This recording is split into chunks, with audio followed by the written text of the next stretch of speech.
Hello बच्चों, SPG classes में आप सभी का स्वागत है। आज हम जो है अयोध्या सिंह उपाध्याय हरिओध द्वारा रचित पवन दूतिका पढ़ाएंगे। और इसमें जो है राधा विरह कातरा से ज़्यादा बढ़ करके परदुख कातरा है।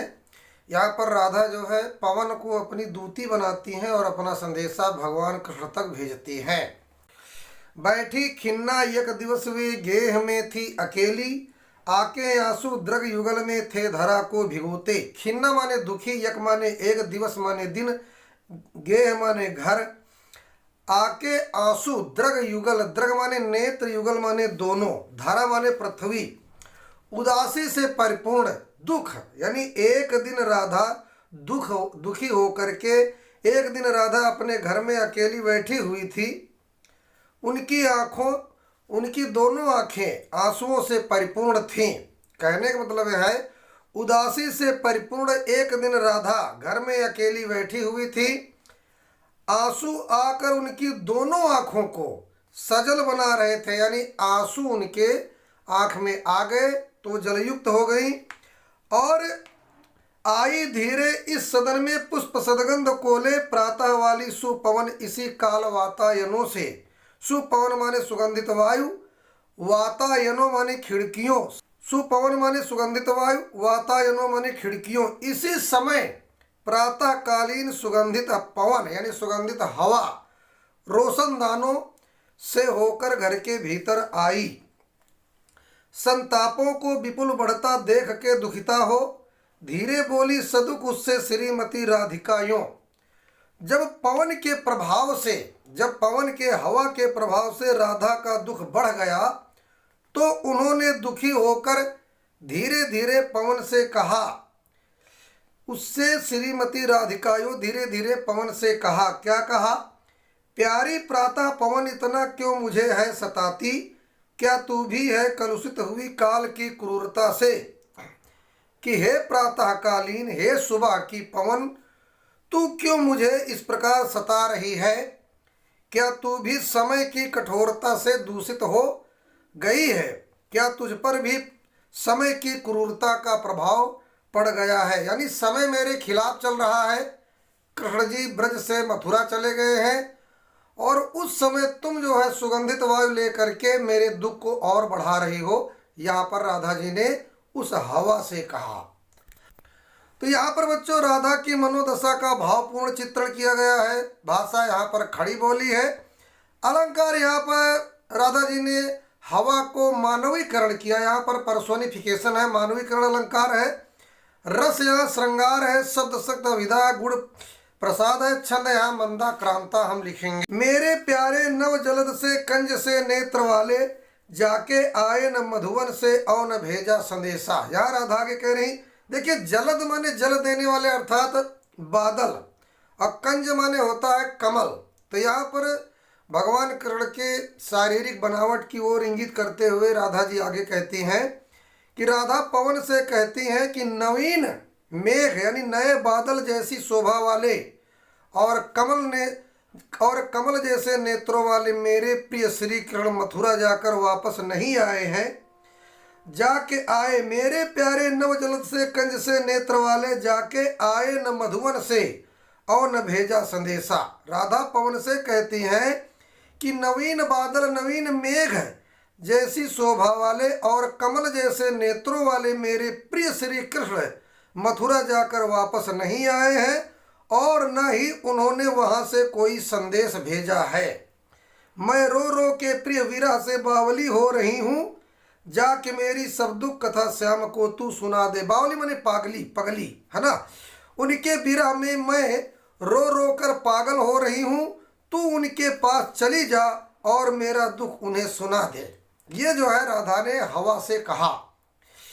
तो ज्यों ही मेरा भवन तज तू अल्प आगे बढ़ेगी, शोभा वाली सुखद कितनी मंजू कुंजे मिलेंगी। मंजू माने सुंदर होता है और कुंज माने बगीचा होता है, अल्प माने थोड़ा। राधा पवन दूतिका से कहती है कि जैसे ही मेरा घर त्याग कर तू थोड़ा सा आगे बढ़ेगी, तुझे अत्यंत सुंदर तथा सुखद अनेक कुंजे दिखाई देंगे। कुंज माने बगीचे है ना। प्यारी छाया मृदुल स्वर से मोह लेंगी तुझे वे, तो भी मेरा दुख लख वहां जान विश्राम लेना। लख माने देख करके, है ना। तो यहाँ पर उनकी छाया, किसकी, उन बगीचों की, उनकी छाया बड़ी शीतल तथा आकर्षक है, अट्रैक्टिव है। पक्षियों के चहकने से उनके अत्यंत मधुर ध्वनि निकलती है। उन बगीचों में पक्षी रहते हैं, उनके चहकने से मधुर मधुर आवाजें निकलती हैं।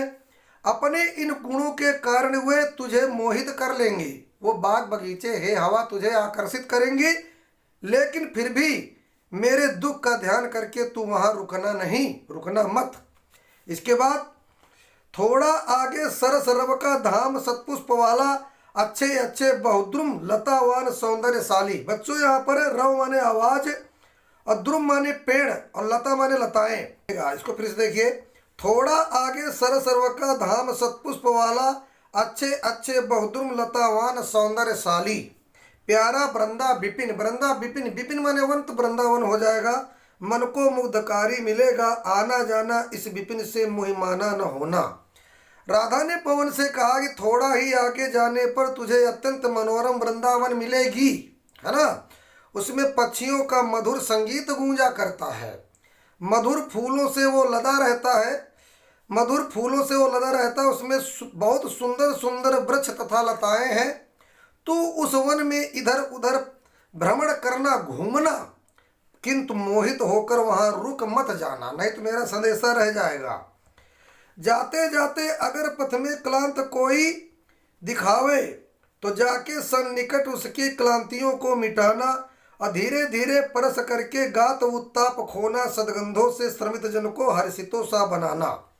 राधा कहती हैं कि हे पवन, जाते जाते यदि मार्ग में तुझे कोई थका हुआ, दुखी और व्याकुल व्यक्ति दिखाई दे, तो उसके निकट जाकर उसके दुखों को दूर करना। देखिए, राधा जी अपने दुख से दुखी हैं, लेकिन सबसे ज़्यादा वो संसार के दुखों से ज़्यादा दुखी हैं, इसलिए उन्हें परदुख का तरह कहा गया है।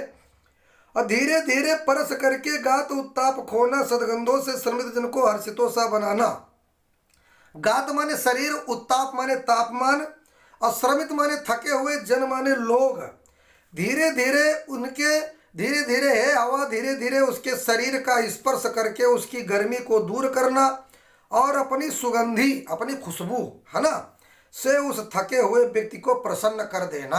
आगे देखिए, लज्जाशीला पथिक महिला जो कहीं दृष्टि आए, होने देना विकृत वसना तो न तू सुंदरी को।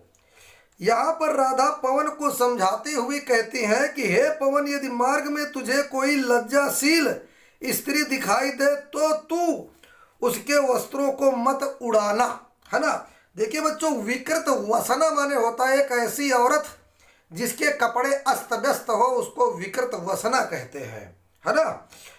और जो थोड़ी भी श्रमित हुआ हो, गोदले श्रांति खोना, होठों की और कमल मुख की म्लानताएं मिटाना। यदि वो थोड़ी सी भी थकी प्रतीत हो, तो उसे अपनी गोद में लेकर उसकी थकावट को दूर कर देना, तथा उसके होठों तथा कमल मुख, कमल जैसे मुख की मलिनता यानी मुरझाएपन, मलिनता को अपनी शीतलता से दूर कर देना। कमल मुख में रूपक अलंकार।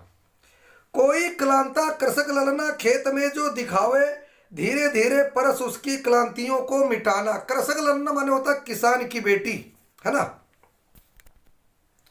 हे पवन, यदि खेत पर कोई थकी हुई किसान की स्त्री दिखाई दे, तो धीरे धीरे उसका स्पर्श कर उसकी संपूर्ण थकावट को दूर कर देना। कृषक ललना, वैसे ललना माने बेटी होता है, लेकिन यहाँ पर किसान की खेती, जहाँ किसान की बेटी लिखना, किसान की बेटी दिखाई दे तो धीरे धीरे उसका स्पर्श कर उसकी संपूर्ण थकावट को दूर कर देना। जाता कोई यदि जलद हो व्योम में, तो उसे ला छाया द्वारा सुखित करना। तप्त भूतांगना को, तप्त माने तपी हुई, भूतांगना यानी जो है वही किसान की लड़की। हे पवन, यदि खेत पर कोई थकी हुई किसान की स्त्री या बेटी दिखाई दे, तो धीरे धीरे उसका स्पर्श कर उसकी संपूर्ण थकावट को दूर कर देना। यदि आकाश में कोई बादल का टुकड़ा, जलद बादल का टुकड़ा जा रहा हो, तो उसे उसके ऊपर लाकर छाया कर देना, जिससे उस स्त्री को शीतलता प्राप्त हो। जाते जाते पहुंच मथुरा धाम में उत्सुका हो, न्यारी शोभा वर नगर की देखना मुग्ध होना। राधिका पवन दूतिका को समझाती है कि तेरे मार्ग में मथुरा नगरी भी पड़ेगी, तो तू जाते जाते उसकी शोभा देखना मत भूलना। जब तू मथुरा नगरी में पहुंच जाएगी तब वहां की भव्यता तुझे स्वयं ही उसे देखने के लिए उत्सुक बना देगी। तू होवेगी चकित लख के मेरु से मंदिरों को आभा वाले कलश जिनके दूसरे अर्क से है। अर्क माने सूर्य भी होता है, अर्क माने मदार भी होता है ना। और यहाँ पर तब तू अपनी नगरी देखने की उत्सुकता दबाना मत, जरूर देखना, बल्कि उस नगरी की सर्वोत्तम और मनोमुग्धकारी शोभा को देखकर उस पर मुग्ध होना न भूलना। तू जब वहां दूसरे सूर्य के समान चमकती आभा वाले कलशों से युक्त सुमेरु पर्वत जैसे विशाल और ऊंचे पर्वतों को देखेगी, तब तेरे आश्चर्य का ठिकाना न रहेगा। देखे पूजा समय मथुरा मंदिरों मध्य जाना, नाना वाद्यों मधुर स्वर की मुग्धता को बढ़ाना। हे दूतिका, तुम मथुरा में थोड़ा ठहरना और पूजा के समय वहाँ के मंदिरों में जाकर वहाँ बजने वाले विभिन्न वाद्यों की मधुरता को अपना मधुर स्वर प्रदान करके उनकी मधुरता, उनके मिठासपन में वृद्धि करना। किवा लेके रुचिर तरु के शब्दकारी फलों को धीरे धीरे मधुर रव से मुग्ध हो बजाना। अथवा तू वहाँ के मंदिर परिसरों में खड़े विविध प्रकार के वृक्षों में से अपनी पसंद के वृक्ष का चयन कर उसके फल फूल पत्ती अथवा तने से शब्द रूपी फल को ग्रहण करके धीरे धीरे बहते हुए मधुर ध्वनि के साथ मुग्ध होकर अपना राग अवश्य बजाना। तू देखेगी जलद तन को जा वहीं तदगता होंगे लोने नयन उनके ज्योति उत्कीर्णकारी। जलद तन माने होता है मेघ जैसा शरीर, लोने माने होता है सुंदर, है ना। तो हे पवन दूतिका, तू मथुरा में पहुंचकर मेघ वर्ण वाले बादलों के रंग जैसे भगवान कृष्ण वाले श्री कृष्ण को तन्मय होकर के देखेगी। उनके शरीर में इतनी सुंदर शरीर है कि जब तुम देखोगे तो अपने आप को भूल जाओगी। उनके सलोने नेत्रों से प्रकाश निखर रहा होगा, उनके नेत्रों से प्रकाश लाइट निकल रही होगी। होंगे लोने नयन उनके ज्योति उत्कीर्णकारी। मुद्रा होगी वर वदन की मूर्ति सी सौम्यता की। सीधे साधे वचन उनके सिक्त होंगे सुधा से। उनके सुंदर मुख की मुद्रा, है ना, सौंदर्य प्रतिमा सी आकर्षक होगी। उनके सरल और स्वाभाविक वचन अमृत से सने हो। इसके बाद नीले फूले कमल दल सी गात की श्यामता है। पीला प्यारा वसन कट में पहनते हैं फबीला। उनके शरीर की श्यामलता नील कमल की श्यामलता की भांति होगी। भगवान कृष्ण जो है नीले कमल की तरह आकाश के रंग वाले हैं। वे कमर में प्यारा पीतांबर पहनते हैं, पीला कपड़ा पहनते हैं। छोटी काली अलक, अलक माने बाल, छोटी काली अलक लटे मुख की कांति को है बढ़ाती। सदवस्त्रों में नवल तन की फूटती सी प्रभा है। उनके बिखरे हुए काले बाल उनके मुख की शोभा को बढ़ाते हैं। उनके सुंदर वस्त्रों के बीच में उनके सुंदर शरीर की शोभा विकसित होती है। साचे ढाला सकल वपुह दिव्य सौंदर्यशाली। सत पुष्पों सी सुरभि उसकी प्राण संपोषिका है। वप माने शरीर, प्राण संपोषिका माने प्राणों को शक्ति प्रदान करने वाली। तो यहाँ पर राधा पवन से श्री कृष्ण के अंग प्रत्यंग के सौंदर्य के विषय में बता रही हैं।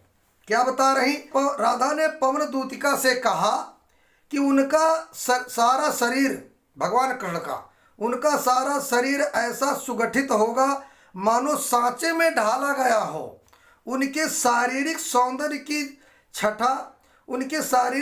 की छटा स्वर्गीय है और उस शरीर की सुगंध फूलों की सुगंध के समान है। उनके शरीर से जो है फूलों की सुगंध निकलती है और प्राणों को शक्ति प्रदान करने वाली है।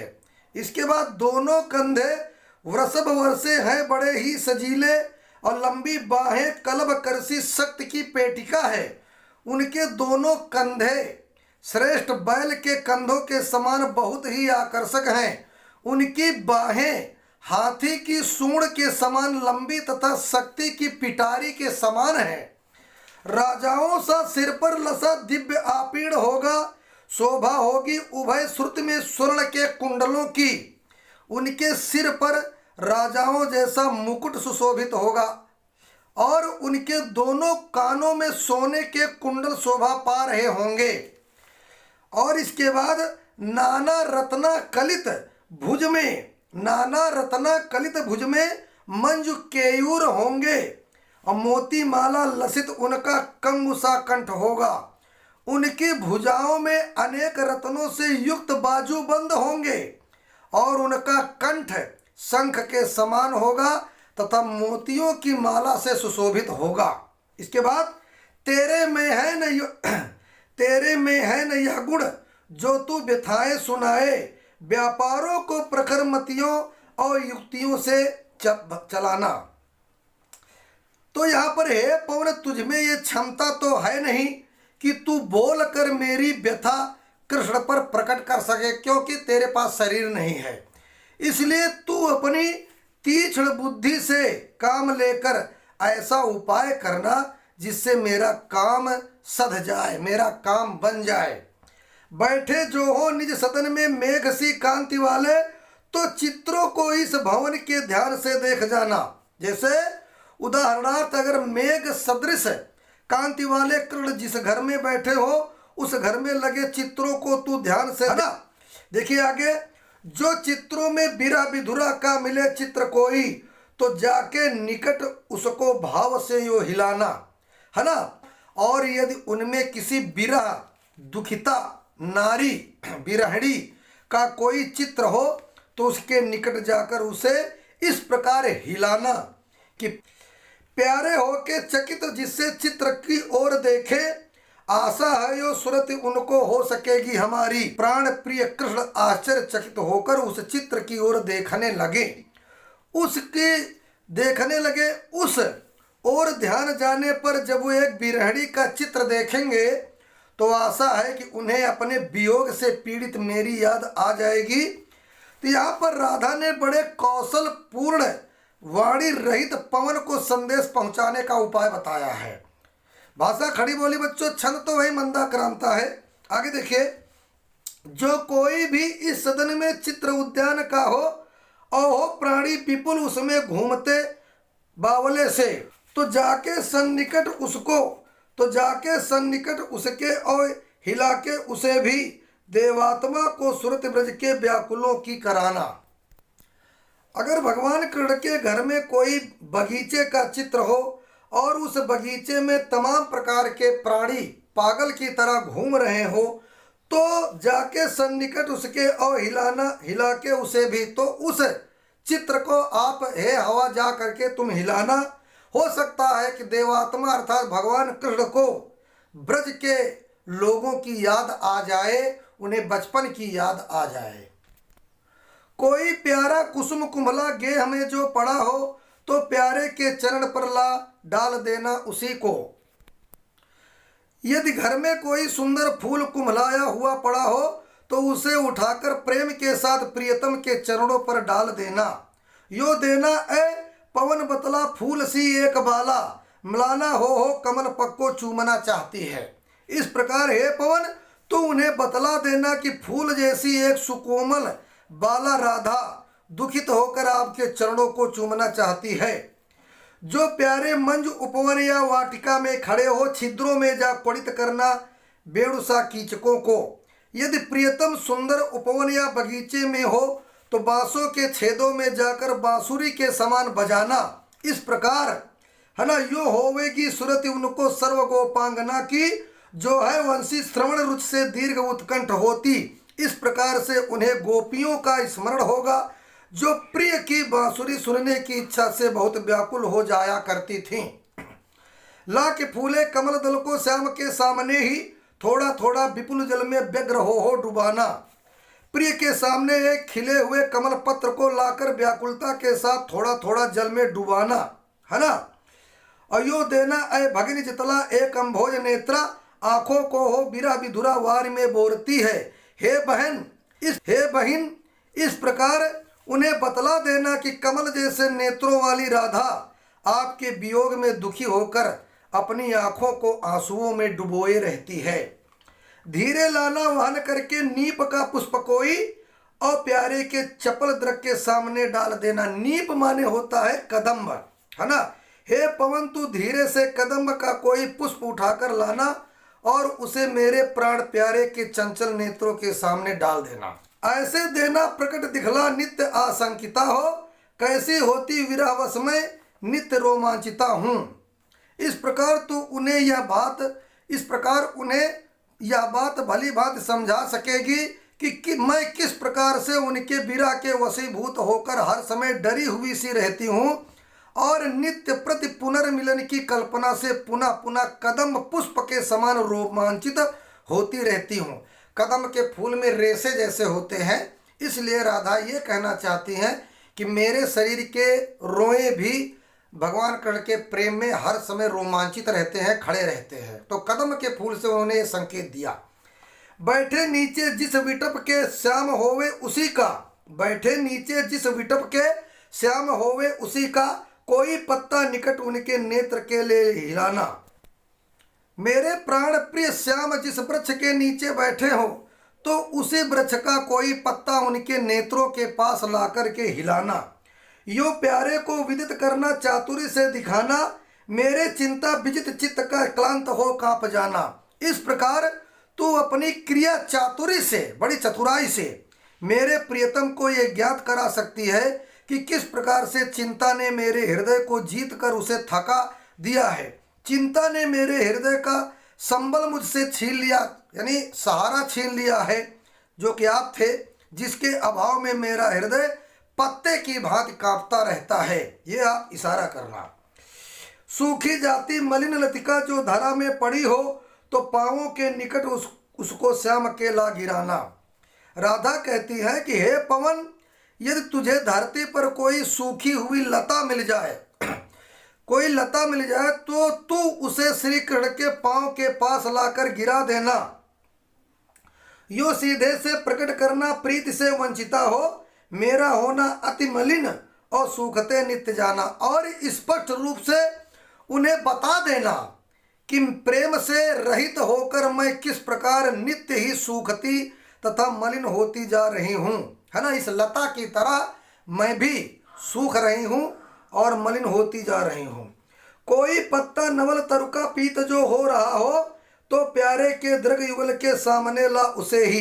हे पवन, यदि किसी नए वृक्ष का कोई पत्ता पीला पड़ गया हो तो उसे प्रिय के दोनों नेत्रों के सामने धीरे से रख देना और धीरे धीरे संभल रखना और उन्हें यो बताना, पीला होना प्रबल दुख से प्रोसिता सा हमारा। और उन्हें बताना कि उसी प्रकार मैं यानी राधा की प्रोसित पतिका नायिका के समान पीली पड़ती जा रही हूँ। एक ऐसी स्त्री जो अपने पति के वियोग में पीली पड़ गई हो, उस स्त्री को प्रोसित पतिका कहते हैं। ये भी एक वियोगावस्था की दशा होती है। अगला देखिए, यो प्यारे को विदित करके सर्व मेरी व्यथाएं और धीरे धीरे वहन करके पांव की धूल लाना। राधिका कहती है कि राधिका कहती है कि हे पवन, जैसा मैंने बताया है तू वैसे ही मेरी समस्त व्यथाएं प्रीतम कृष्ण के सम्मुख व्यक्त कर देना, है ना। और जब तू वापस आए तो एक कार्य और करना, तू धीरे से उनके पांवों की धूल को उठाकर ले आना और थोड़ी सी भी चरण रज जो लान देगी हमें तू, हाँ कैसे तो व्यथित चित्त को बोधमय दे सकूंगी। यदि तू मुझे उनकी थोड़ी सी चरण धूल ला देगी तो मैं उसे अपने माथे पर चढ़ाकर अपने दुखी मन को समझाकर उसे धैर्य बंधा लूंगी तो राधा ने प्रकृति के माध्यम से अपनी पीड़ा की बाणी दी है। भाषा खड़ी बोली उसी प्रकार से छंद मंदा क्रांता, लेकिन यहाँ पर बच्चों शब्द शक्ति है, अभिधा और लक्षणा। आगे देखते हैं, आखिरी टॉपिक है, बहुत इंपॉर्टेंट, बोर्ड पेपर में पूछा जाता है, यही इसका निचोड़ है। पूरी होवे न यदि तुझसे अन्य बातें हमारी, तो तू मेरी विनय इतनी मान ले और चली जा। हे पवन, यदि तुझसे मैंने जो अनेक बातें कही है वे पूरी न हो सके तो मेरी एक प्रार्थना अवश्य पूरी कर देना। तू मेरी विनय मानकर मेरे प्रिय के पास चली जा और उनके छू के प्यारे चरण, छू के प्यारे कमल पग को प्यार के साथ आ जा और जी जाऊंगी हृदय तल में मैं तुझी को लगा के, है ना। तो यहाँ पर पास चली जा और उनके चरण कमल का स्पर्श करके लौट आना, मैं तुझे ही अपने हृदय से लगाकर प्रसन्न हो जाऊंगी, क्योंकि तुमने प्रिय के शरीर का स्पर्श कर लिया है और तुम पवित्र हो गई हो, पावन हो गई हो। तो राधा का आदर्श चरित्र यहाँ दर्शनीय है। भाषा सरल और प्रवाह युक्त है। मंदा क्रांता नामक संस्कृत छंद है। श्रृंगार रस है। यहाँ पर कमल पग में रूपक अलंकार है। धन्यवाद बच्चों। वीडियो के माध्यम से मैंने पवन दूतिका की व्याख्या किया। वीडियो लाइक, सब्सक्राइब, कमेंट करो। थैंक यू, धन्यवाद।